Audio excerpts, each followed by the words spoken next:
Palmyra, a tropical island in the South Seas.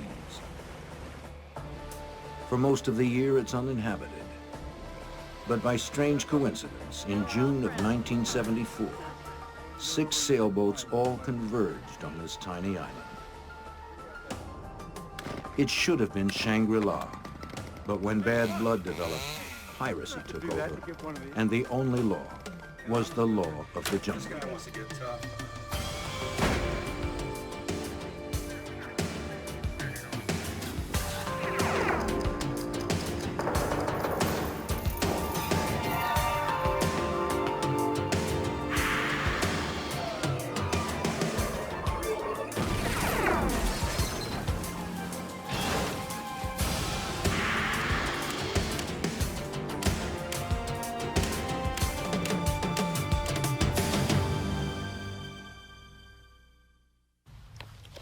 A small, uninhabited island almost 1,000 miles from nowhere.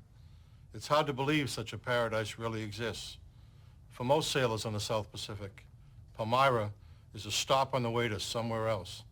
But for a few, it's a destination of its own, a place to disappear from the world. That's just what happened to Mac and Muff Graham, although it wasn't their intention. I'm Jim Kallstrom, former director of the FBI's New York office. Crime on the high seas falls under the jurisdiction of the FBI. The disappearance of the Grahams and their yacht suggested trouble in paradise. The problem was, there was not a shred of evidence to prove it. Palmyra Atoll is a series of small islands in the South Pacific, formed by a coral reef which surrounds a lagoon. It is owned by the United States, and during World War II, it housed a U.S. Navy base. The remains of the deserted base are still on the island today. It is located approximately 1,000 miles from Hawaii and is a stopover point for sailors and yachtsmen on their way to Samoa.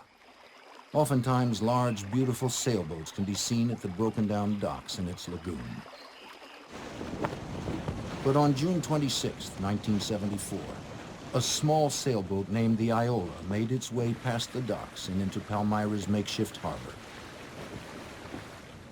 She had just completed a difficult 19-day journey from Hawaii, carrying a crew of 2. The boat was not suitable for the trip, and now limped into the lagoon, barely seaworthy. The ship's motor had frozen up about halfway to Palmyra. Before leaving Hawaii, the owners had repaired the Iola, which was a wooden boat, by covering it with a coat of fiberglass. The friction created by these 2 materials caused a crack to form in the hull. On the way to Palmyra, the Iola had begun to take on water. They had little money and very few provisions. Their plan was to live off the fruits of the island until later in the year. They had made a deal with some friends to bring supplies to the island, which they would exchange for a crop of marijuana they intended to grow.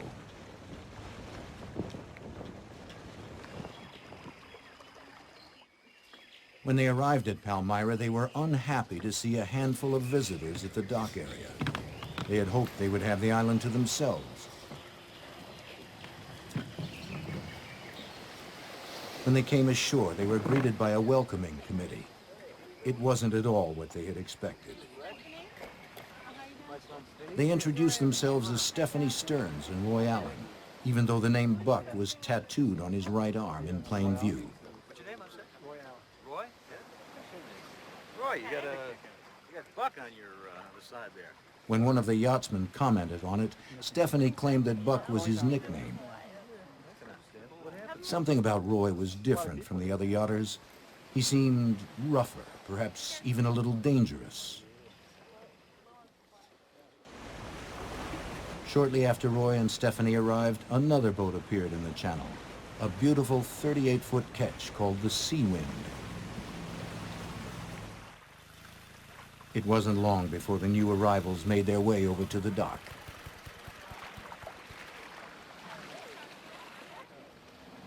Mac Graham was 53 years old. His wife, Eleanor, nicknamed Muff, was a few years younger. Like Roy, they were surprised to find so many people on what was supposed to be an uninhabited island where they planned to spend the better part of a year. Hi, Stephanie. I'm Mac. Yeah? Hey, Mac, you got any cigarettes? Sure. When Roy noticed Mac was a smoker, he asked for a cigarette and took most of the pack. This gesture would be considered impolite anywhere, but on an island, it was particularly so as supplies are limited and can't easily be replaced. For Mac and the others, this was their first insight into the kind of person Roy Allen might be. Roy also boasted about his plans to raise marijuana and trade it for supplies. Soon, everyone began settling into their new life in paradise. Mac Graham began to explore the island, the ruins of the Navy base and the sandy shores. CQ, CQ, CQDX. And he also made sure to keep in touch with the outside world by shortwave radio. Everything's fine out here. At regularly scheduled times, Mac would contact his friend Kurt Shoemaker in Hawaii and tell him about his latest discoveries. Here's KH6IHG, Hawaii Island, calling and listening. He was just like, Tom Sawyer out on the Mississippi or something. And so he would explain what he did each day. He'd go on excursions, just him, with his machete through the jungle and exploring all the things down there. For Roy and Stephanie, on the other hand, things weren't going quite as well. Roy found the island was not well suited for growing marijuana. Living aboard the Iola was difficult. The boat was small, damp, cluttered, and cramped. Their supplies were all but gone, and they began to barter their possessions with the owners of the other boats for food and supplies. To the Grahams and the others, Roy and Stephanie were a nuisance. They were not properly supplied to be out on the high seas this far from civilization. The other yachters had enough supplies for themselves, with some extra for emergencies, but not enough to supply Roy and Stephanie. The Grahams were known for their hospitality. They had invited the other visitors to Palmyra aboard the Seawind. Others warned them not to allow Roy and Stephanie on their boat. But Mac wanted to make an attempt at being cordial. On July 5th, 2 weeks after the Grahams arrived, and long after everyone else on the island had already had the tour of the Seawind, Roy and Stephanie received an invitation to visit. They eagerly accepted. Oh, the Seawind was a real yacht. It was a beautiful-looking boat to begin with, and nice lines, and Mac had kept it in just perfect shape. It's gorgeous, huh? That's The Seawind was everything the Iola was not. It had a fully stocked larder, and it was equipped with every high-tech navigational device on the market. It had plenty of room, and the Seawind had sailed around the world. Stephanie commented on its size and human comforts. She was enchanted by the big bunk in the forward cabin. Roy remained sullen. When Roy began to find the cramped quarters and damp bedding of the Iola too confining, he decided to move into a makeshift tent on the beach. Stephanie would stay aboard the boat. By now, Roy and Stephanie had bartered most of their possessions with the other yachters for food and supplies. Other than trading or flat-out begging, they had little to do with the others. The situation was getting worse by the day. Most of the marijuana seedlings they had counted on for money had been eaten by insects. Although Palmyra has abundant natural resources, including fish, crabs, bird eggs, and coconuts, Roy had little knowledge of how to survive off the land. To catch fish, he would shoot them with his .22 caliber revolver. Like clockwork, Mac continued his weekly radio conversations with Kurt, and he kept him informed about Roy and Stephanie. Okay. They had moved way down the end of the lagoon and would have nothing to do with the other group. And bizarre things like they started planting marijuana again to see if they could grow it. He needed, I think they were running low on food, so he needed coconuts. He took a chainsaw and cut a coconut tree down to get to the coconuts. That's kind of stupid. It also infuriated Mac Graham. Mac loved the island and had no tolerance for Roy's destructive What's your ways. problem? You don't have to do that to get one of these. Why don't you just climb up and get it down? One day he confronted Roy about it. I'd ask you for your Roy opinion quickly anyway. became angry and told Mac to mind his own business.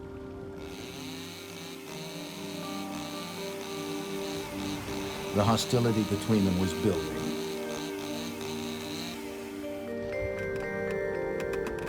On July 13th, Muff Graham wrote her mother a letter. She hadn't been enthusiastic about living on an island in the first place, and having Roy and Stephanie there only added to her misgivings. Dearest Mother, 3 boats are here now, but one is leaving and will take this letter with them. That leaves us alone with the hippie couple who plan to stay here and live off the land. It's just our luck they decided to roost in Palmyra. Roy and Stephanie have run out of sugar, cigarettes, and I don't know what. They've bartered with other boats. Next, they will ask us. Muff sent the letter back to civilization with Bernard and Evelyn Leonard, who were leaving Palmyra after a brief stay. The Grahams had previously made arrangements to receive letters over the radio from Kurt Shoemaker, who read them to Mac during their regular weekly shortwave contacts.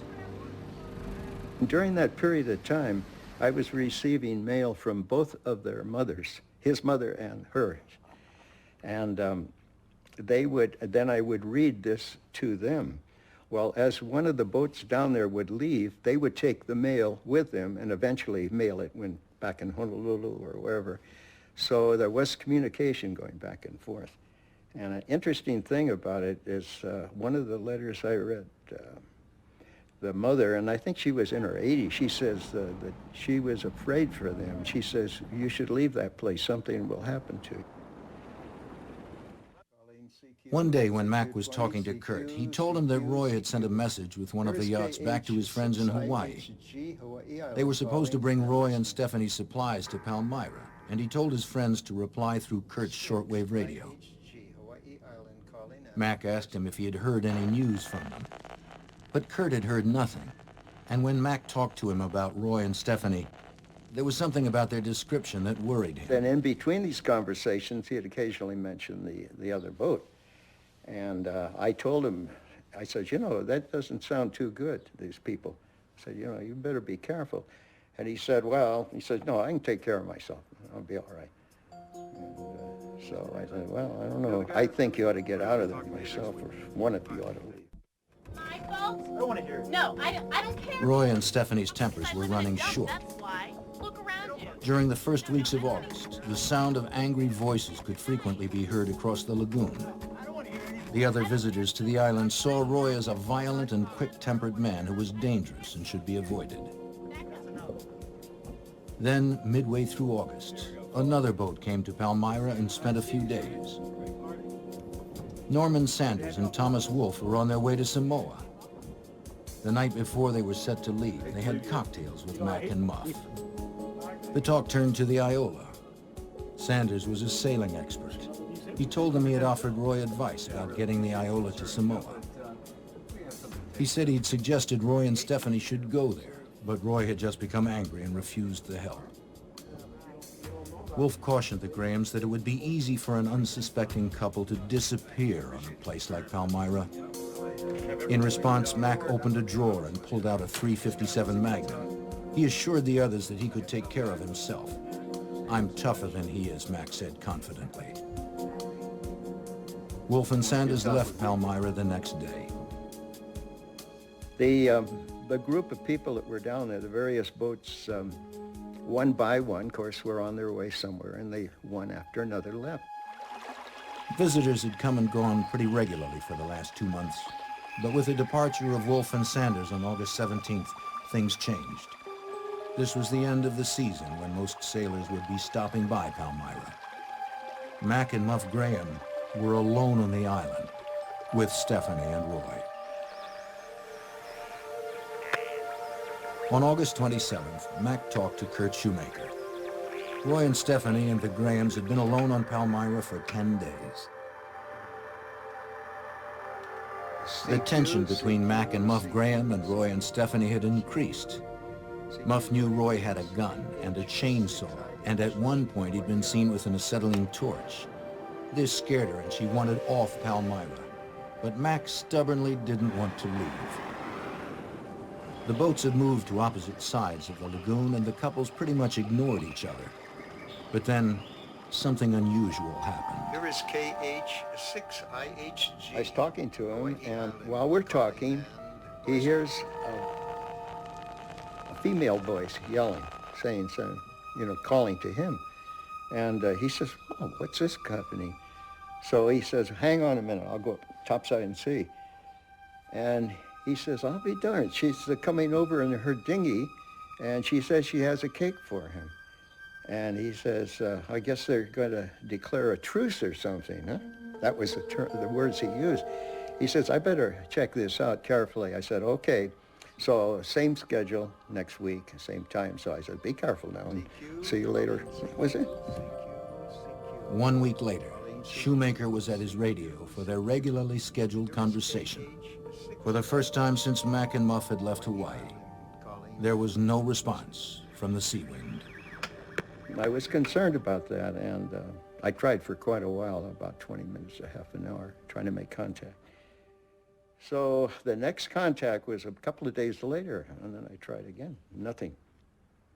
And then for the next few weeks, I tried, intermittently from time to time. And then it was at that point that I decided something happened. Unable to convince the authorities that something had gone wrong on Palmyra, Shoemaker had a friend fly over the island.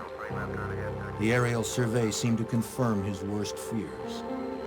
Palmyra was deserted. There were no boats in the harbor, no Iola, no sea wind, and there was no sign of life.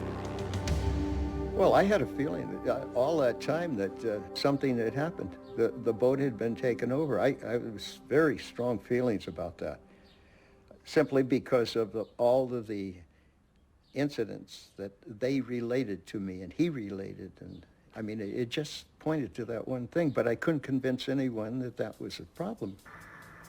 Shoemaker did have one resource available to him, the radio. Having no idea where they had gone, he spread the word to yachtsmen in the Pacific to be on the lookout for the sea wind.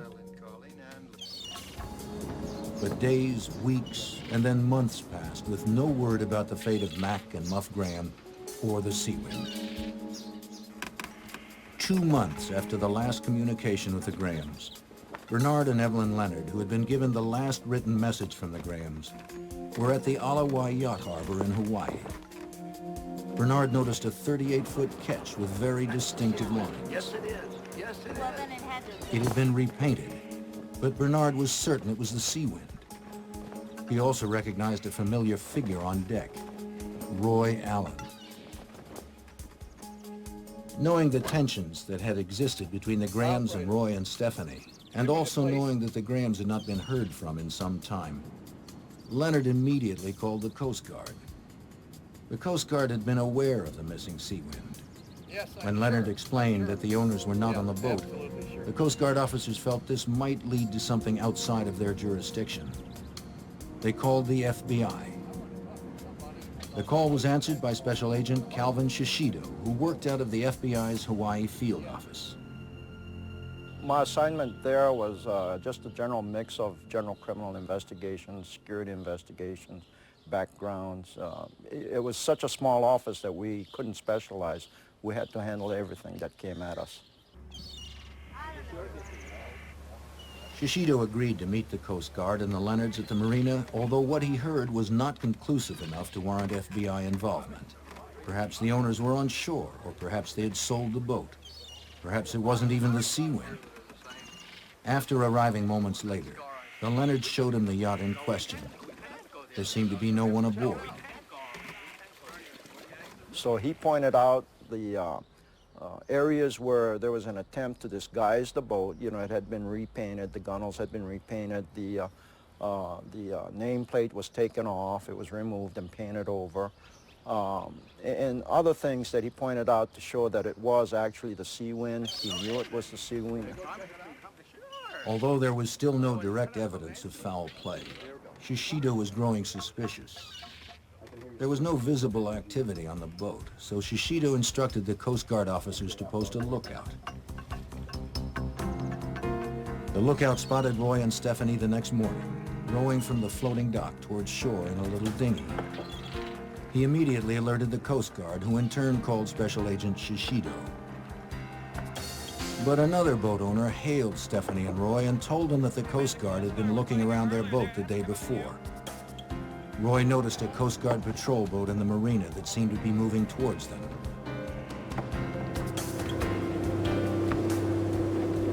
Roy quickly changed direction and headed for the nearest dock.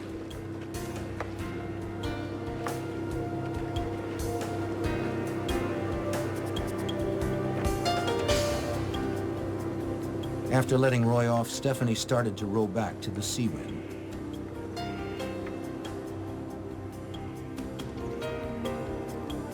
Two plainclothes policemen were approaching Roy when he spotted them. Without hesitating, he turned and dove off the end of the dock and began to swim away. The officers found a wallet on the dock. And in it was the identification of this Roy Allen, and it had a photograph. And I believe Mr. Leonard looked at the picture and said that was Roy Allen. Meanwhile, the Coast Guard boat had spotted Stephanie in the rowboat and began to give chase. She turned and started to row towards shore, hoping to reach the dock before they caught up with her.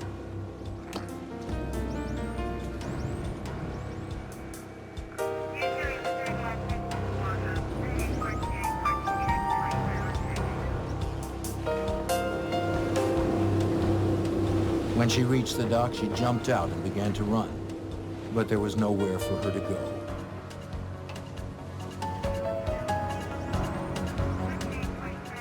The patrol boat was right behind, with Bernard Leonard aboard.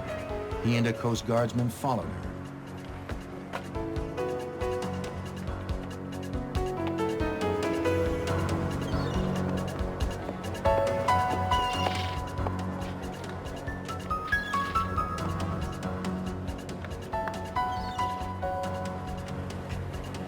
They saw her dart into a hotel stairwell.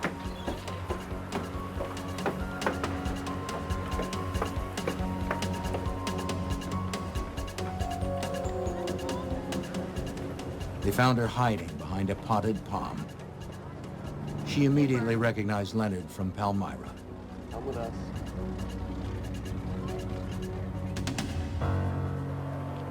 As the Coast Guard officer took her into custody, one question was foremost on Leonard's mind.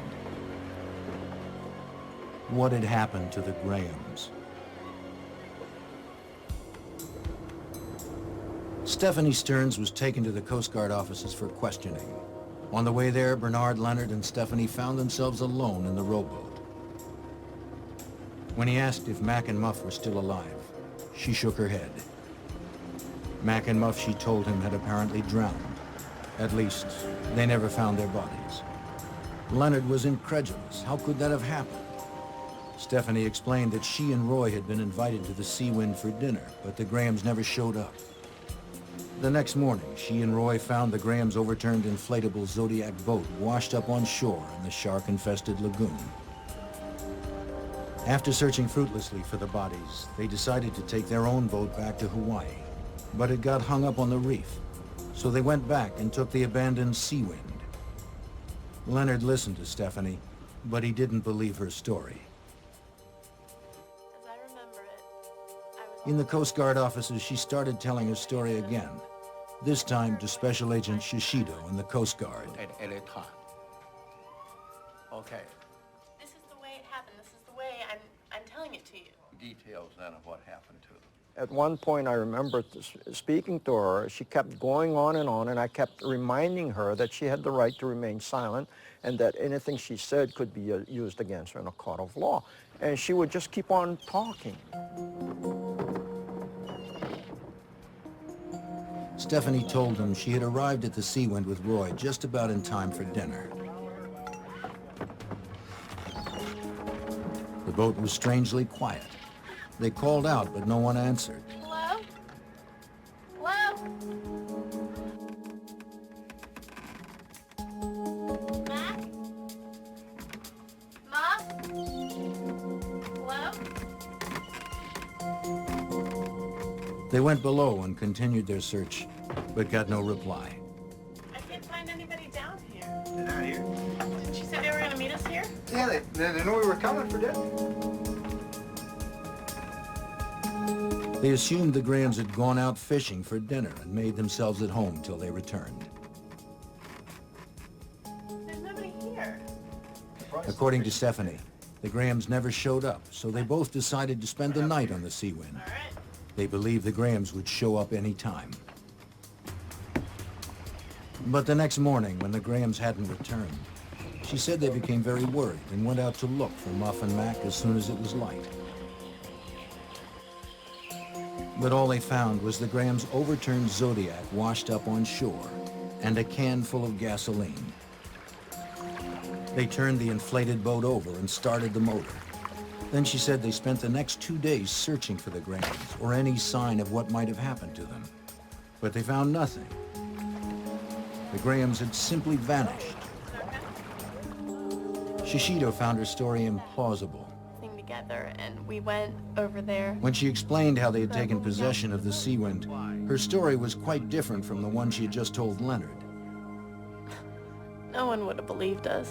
They would have taken This the time, boat. she said they had left Palmyra aboard the Seawind towing the Iola, which got caught up on a reef and sank.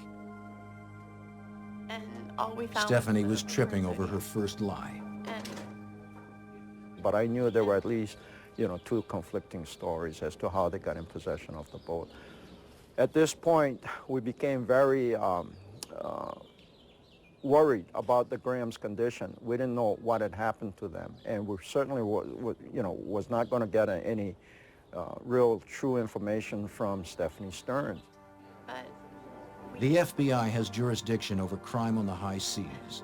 Shishido determined he had enough evidence to arrest Stephanie Stearns for interstate transportation of stolen property. Then his attention turned to Stephanie's boyfriend, Roy Allen, who had evaded the police at the marina and was still at large. Shishido checked, and there was no record of a Roy Allen, but he had the wallet with Roy Allen's picture. Bernard Leonard also told Shishido that Roy had taken marijuana plants to Palmyra and had intended to grow them to sell. Drugs and a photograph of Roy gave him a starting place. But I suspected that people with, traveling on the Iola, which is not really a seaworthy boat, going around and planting marijuana on the islands and so on, must be involved in drug running. Hi, Cal. How are you? Pretty good. How are you? I'm doing pretty good. What can I do for you today? Shishido took the photograph to the Drug Enforcement Agency and showed it to several of the agents. So we would like to get further information on here. They were surprised when they looked at the picture. Let me get into it. They told him that it was Buck Walker and that they had been looking for him. I'll get back to you on that. Have a good day. Same to you. All right. And so we got all the background data on Buck Walker, and that's when our search for Buck Walker began. And now we're looking for Buck Walker instead of Roy Allen. Buck Dwayne Walker was a convicted felon and a fugitive. He had been awaiting sentencing on a drug conviction when he and Stephanie fled Hawaii on the Iola headed for Palmyra. As the search for Walker began with a new urgency, Shishido was also concerned about the Grahams. He knew Stephanie was lying and changing details about what had happened on Palmyra. He didn't trust her story about the fate of the Grahams. There was always the possibility that the Grahams were alive and stranded on the island. Shishido made arrangements for himself and some other agents to travel to Palmyra to see if they could find them. We decided to go to Palmyra to see if maybe the Grahams were stranded there, in need of food, and or they could have been tied up for all we know, and immobile, and their lives were in danger. So we decided to go out there to look around, and we did. On the island, they found the remains of the camp Buck Walker had abandoned. They took photographs and examined the site thoroughly. A search of the island produced no sign of the Grahams. However, Shishido did make a couple of curious discoveries. I remember picking up a hatch cover, and of course, later it was identified as a hatch cover coming off of the Iola. The hatch cover was important because no seaman would leave for high waters without his hatch cover. Without it, the boat could take on water, which would cause it to sink. This told Shishido that Roy and Stephanie had intended to scuttle the Iola. Using these clues, Shishido began to develop his theory as to what happened to the Grahams. My thinking was that they had tied the couple up and put them on the Iola and sank the Iola. And that was the only explanation we had because we couldn't find the Iola, and there was no way the Iola could be in Hawaii because they certainly wouldn't be sailing the Seawind and the Iola by themselves. Shishido found something at an old Navy warehouse that piqued his interest. I think one of the things, too, that I noticed was that in an old workshop or warehouse, there was an old air rescue boat or sea rescue boat, and it had place for 3 containers where they put provisions.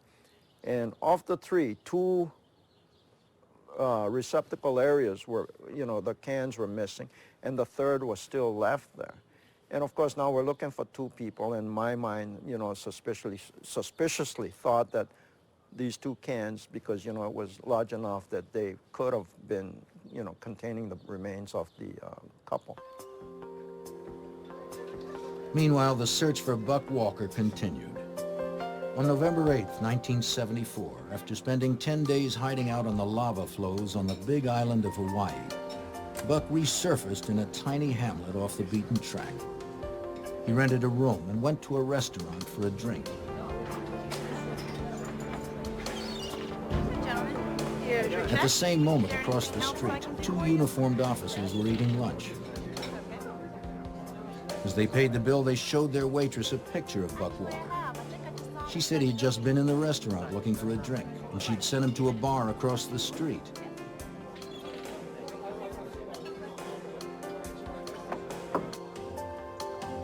The officers spotted him and contacted the FBI.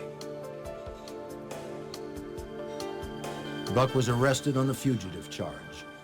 He was read his rights and handcuffed without a struggle. FBI, you're under arrest. Put your Under hands up. questioning, Buck revealed nothing that could help the investigation. He answered questions with a frank yes or no, or with stone silence. The investigators couldn't find even the slightest piece of information that could help them find the Grahams. Right arm. While Stephanie was in prison awaiting trial, Shishido found more proof Stephanie and Buck were lying. While she was at prison, we found out that she had some photographs developed. So when the photographs were developed and brought back to prison, we seized the photographs and examined them. Among the photographs showed that the Seawind, or Stephanie Stearns, was on the Seawind taking a photograph of the Iola under full sail with Buck Walker on board the Iola. So we knew that at one point Stephanie was on the Seawind and Buck Walker by himself on the Iola. This was different than the stories both Buck and Stephanie told officials. Shishido was convinced that the Grahams had been murdered. But without any bodies and no hard evidence, the U.S. attorney assigned to prosecute the case did not believe they could make a homicide charge stand up in court.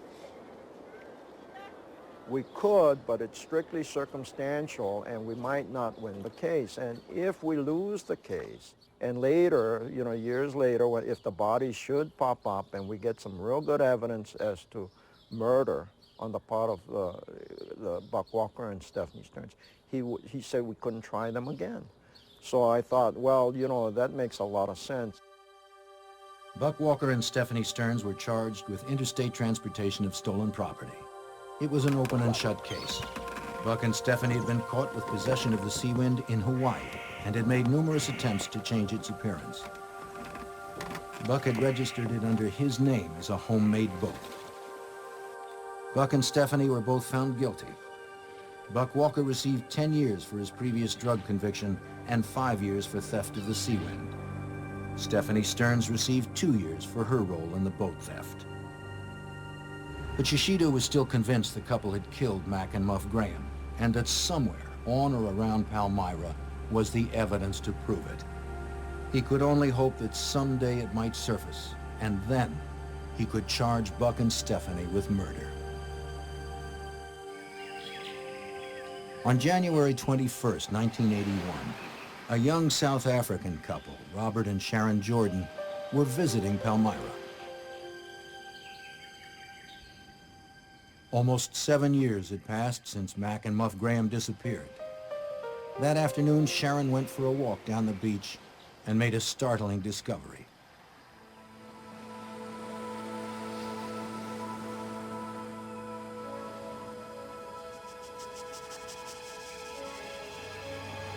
Washed up on the shore was an aluminum canister, and beside it, she found human bones and a skull.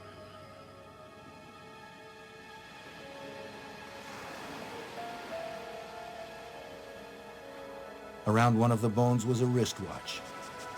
She had heard the story of Mac and Muff Graham and immediately contacted the Coast Guard. Cal Shishido was catching up on paperwork when he overheard part of a phone conversation. Human bones? Palmyra? First he heard the words human bones, and then Palmyra. Where's Palmyra? The agent was new and had never heard of the case. Shishido was on his feet immediately. Who was on the phone, he asked. The agent told him it was the Coast Guard. Shishido quickly took the phone and told the Coast Guard to ask the couple who had discovered the bones to stay on the island and wait for them. When I first heard that, of course, I was really excited because I thought, whoa, somebody found some bones on Palmyra, and it had to be the Grahams, and I thought, this is it. Shishido and a team of investigators flew to Palmyra to examine the new findings. If the bones Sharon Jordan found belonged to either one of the Grahams, the FBI might be able to establish the cause of death.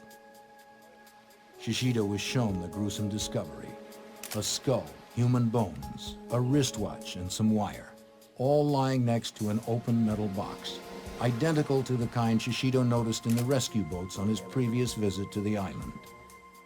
He speculated that the wire had been wrapped around the case and had somehow come loose. Then when the case came ashore, it had opened and the bones had spilled out. Since a second container had been missing from the Navy rescue boat, Shishido felt the other victim might still be inside. Divers were sent to search the surrounding waters, looking for a container like the one found on the beach. But in the shark-infested waters, the divers found nothing. When Shishido got back to Honolulu, he sent the container, wire, skull, and bones to the FBI laboratory in Washington, D.C. for examination. The skull belonged to a Caucasian woman in her late 40s or early 50s. Dental records showed that it was Muff Graham's.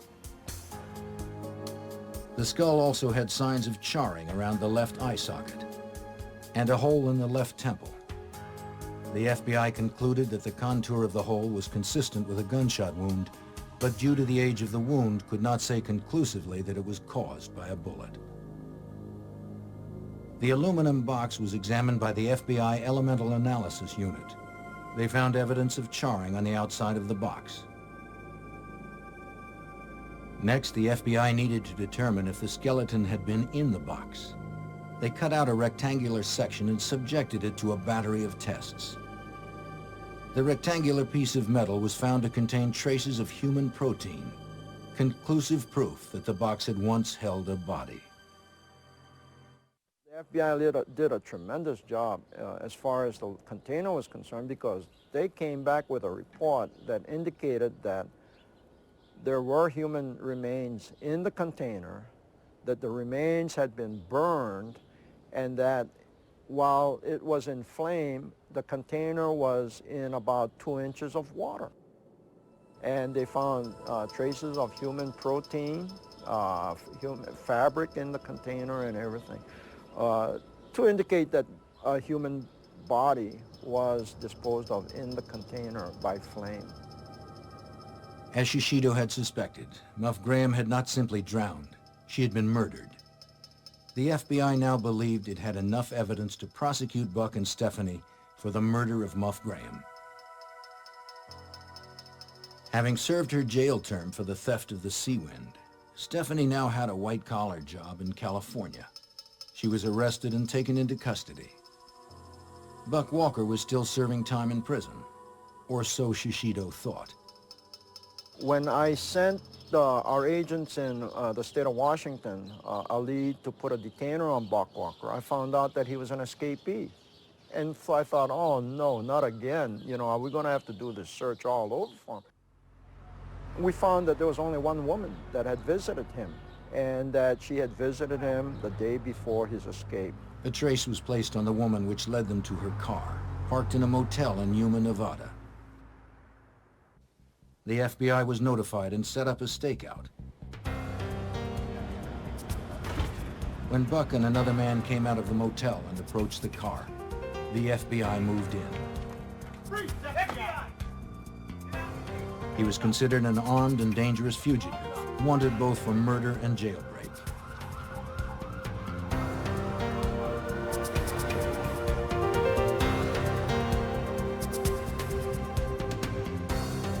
On the front seat of the car, they found barbiturates and several thousands of dollars in cash.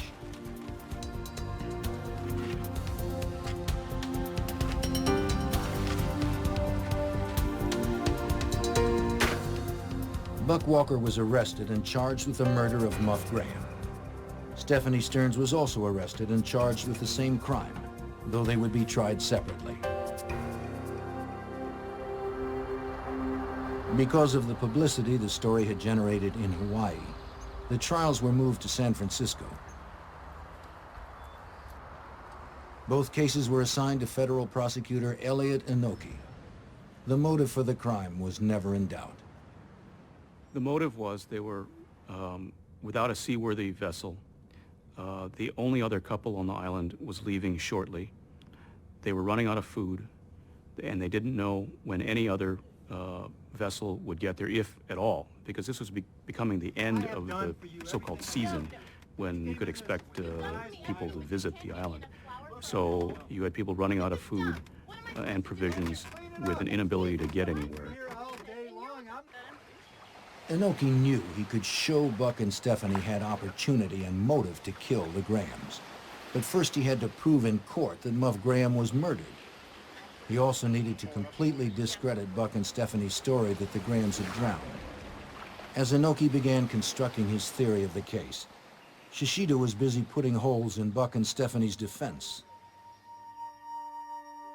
The FBI had already found evidence of human protein on the sides of the aluminum box.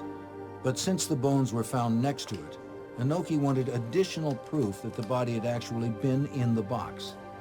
Therefore, ruling out the possibility of Muff drowning as Buck and Stephanie had claimed, he contacted San Francisco's chief medical examiner, Boyd Stevens.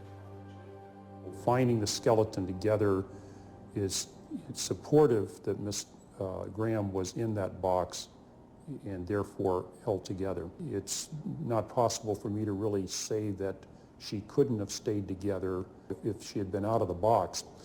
However, the problems that would be required is that the skeleton has to stay together even after it's disarticulated.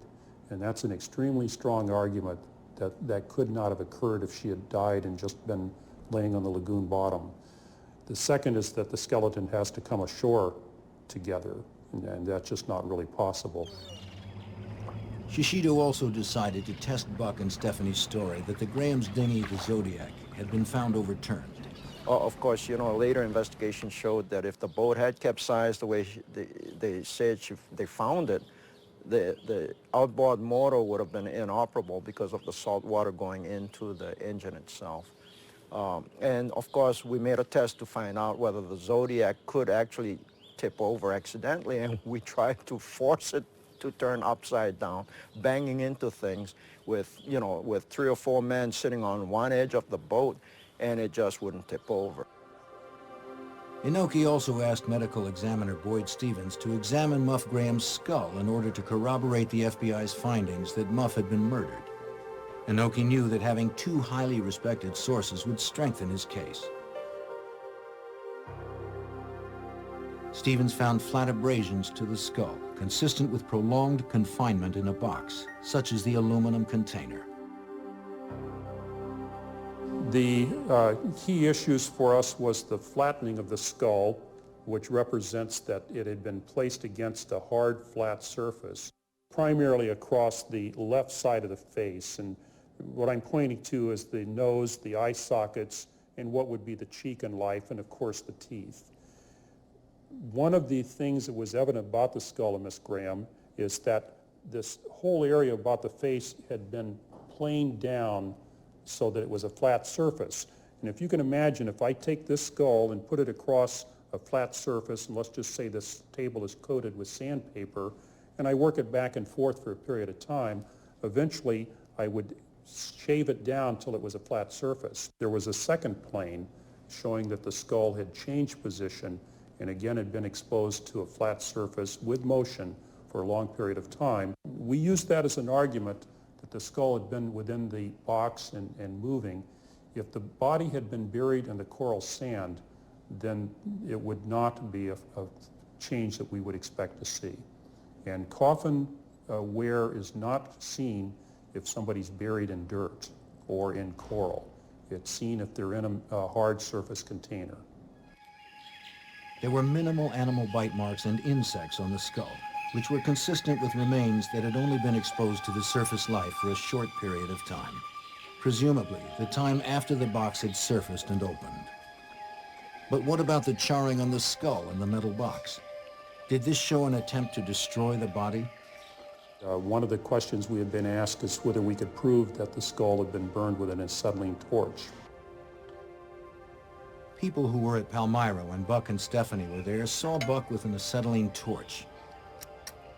The FBI believed this is what caused the burns to the skull. If Inoki could have Stevens corroborate this, he could further implicate Walker. If a person is exposed to a flame, there may be burning of the outer portions of the skin, but until the water is evaporated, the tissue can't burn. And it takes a heat period to boil the water off or evaporate it before the tissue can actually burn. Acetylene torches, of course, run fairly hot, and they would do that process fairly rapidly. The marks on the skull clearly showed the use of an extreme source of heat. Further evidence that Muff had been murdered. The forensic evidence overwhelmingly proved that Muff Graham had been murdered. A trial date was set. A trial involving people who live on the high seas presents some unique challenges. The FBI had to subpoena about 40 witnesses and then make sure they were in San Francisco at the time of the trial. Special Agent Hal Marshall was assigned to the case. I first became involved when I transferred to Honolulu in 1981 from Los Angeles. Witnesses were flying in from all over the world, literally. Sharon Jordan and her husband and 2 children came in twice from South Africa. And one of the hard situations was a lot of these people were boating people who did not keep in touch. Last we heard of some of them, they were in a bay in Hawaii in a boat with no fixed address. So it was a matter of getting them to San Francisco, sometime having to wait 2 or 3 days, sometime postponing it. Weather conditions and things like that that required us to be sure they were there when we needed them. And luckily, everybody showed up that needed to show up, and everything went smooth. There were only 2 possible suspects, and Buck had an extensive criminal record. But did Buck commit the murder alone, or was Stephanie also involved? She was the last person known to have contact with the Grahams on the day she brought them a cake. Elliot Inoki believes Stephanie had one strong advantage on her side. Well, she had one option. She could blame Walker. And although she didn't directly do that, her attorney certainly did in the way the case was argued and presented. That gave her a very big option that Walker simply did not have, or if he had, it was a much more difficult sell because of the circumstances and the personalities involved. He's the one with the prior record. much bigger than she is. You know, the testimony about him shooting fish with his gun. I mean, he had a lot of things on his side of the ledger that were not on her side of the ledger. One of the other substantial differences is that Stephanie testified in the case. Walker did not, and so she directly refuted any claim of knowledge or involvement in any kind of homicide. But certainly, through her testimony, left a large room for her attorney to argue that Mr. Walker had the opportunity and the means to commit a murder. A jury found Buck Walker guilty after only a few hours of deliberations, and he received a sentence of life in prison. Stephanie Stearns was defended by famed attorney Vincent Bugliosi, who was convinced of her innocence. She was acquitted of all charges when he convinced a jury that Buck not only acted alone, but sought to conceal the crime from his girlfriend. We may never know what really happened on Palmyra on that day in late August, though the forensic evidence paints a grisly picture. Well, empirically, I believe that that Miss Graham was killed exactly as the charge was made, that is that she was shot, that there was an attempt to burn her body, that her extremities were probably fractured to get her into the box, and that she was cast into the ocean and then eventually came adrift. And I think that that probably happened to the husband as well. Mac Graham's body has never been found, although investigators believe there's a very high likelihood that he's in the other box.